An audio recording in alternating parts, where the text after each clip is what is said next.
Salam, salam sejahtera bagi kita semua. Saat ini saya akan menjelaskan sekilas tentang profesionalisme guru pendidikan agama Kristen melalui kode etik Kristiani. Nah, seorang guru pendidikan agama Kristen memiliki posisi yang sangat unik. Dia adalah sebagai seorang pendidik yang profesional dan sekaligus sebagai seorang pelayan rohani. Jadi tugasnya bukan hanya mengajarkan pengetahuan tentang Alkitab saja, tetapi harus membentuk karakter, membentuk iman atau spiritualitas peserta didik. Jadi oleh karena itu, profesionalisme guru pendidikan agama Kristen ini selalu terkait erat dengan panggilan pelayanan dan kesaksian hidupnya, sehingga kode etik menjadi pedoman yang menjaga guru tetap berjalan dalam kehendak Tuhan. Terlebih dahulu kita harus memahami pengertian dari profesionalisme guru pendidikan agama Kristen. Jadi profesionalisme guru pendidikan agama Kristen berarti seorang guru yang menjalankan tugas mengajar dengan memiliki kualitas-kualitas tertentu. Jadi ada 3 kualitas yang harus dimiliki oleh guru pendidikan agama Kristen. Yang pertama adalah kualitas kompetensi. Dalam kualitas kompetensi, guru pendidikan agama Kristen harus mampu merancang pembelajaran yang kreatif dan relevan, harus menyampaikan materi dengan bahasa yang mudah dipahami, menyesuaikan metode ajar dengan usia dan kondisi peserta didik, dan seorang guru pendidikan agama Kristen juga menggunakan media pembelajaran yang berbasis Alkitab, bisa melalui gambar, melalui video, melalui drama, dan lain-lain sebagainya.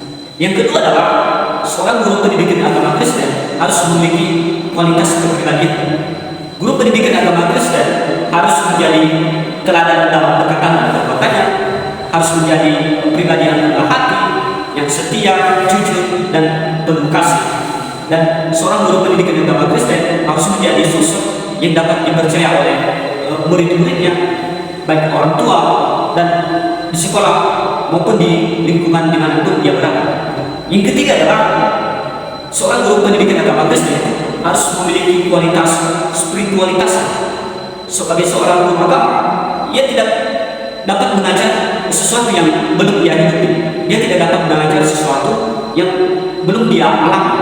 Di sini kita akan mempelajari dasar-dasar Alkitabiah profesionalisme guru pendidikan agama Kristen. Yang pertama adalah di dalam 1 Timotius pasal 4 ayat 12. Di situ mengingatkan bahwa keteladanan adalah inti pelayanan guru agama Kristen. Jadi murid mempercayai pengajaran ketika gurunya hidup sesuai dengan ajaran Tuhan.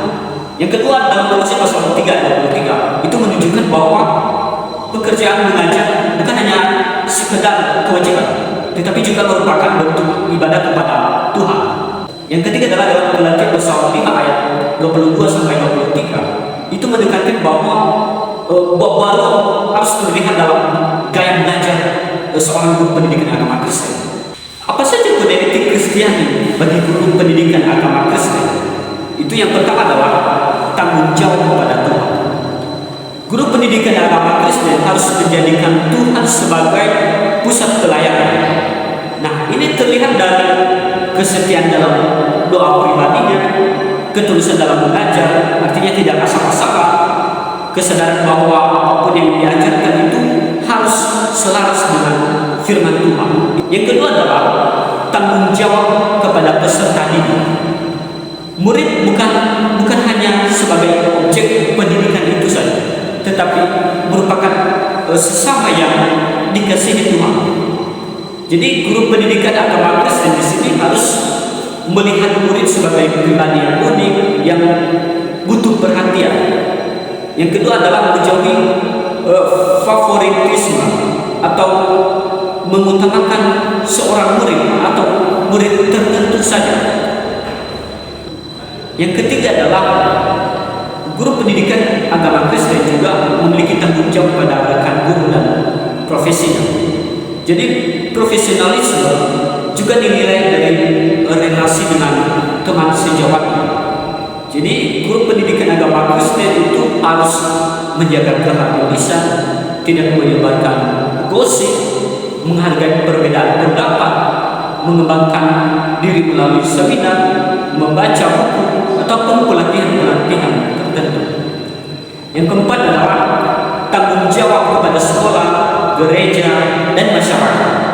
Guru pendidikan agama Kristen adalah wajah Kristus bagi lembaga sekolah dan lingkungan sosial. Sekarang kita akan membahas profesionalisme guru pendidikan agama Kristen dalam praktik mengajar. Yang pertama adalah perencanaan pembelajaran.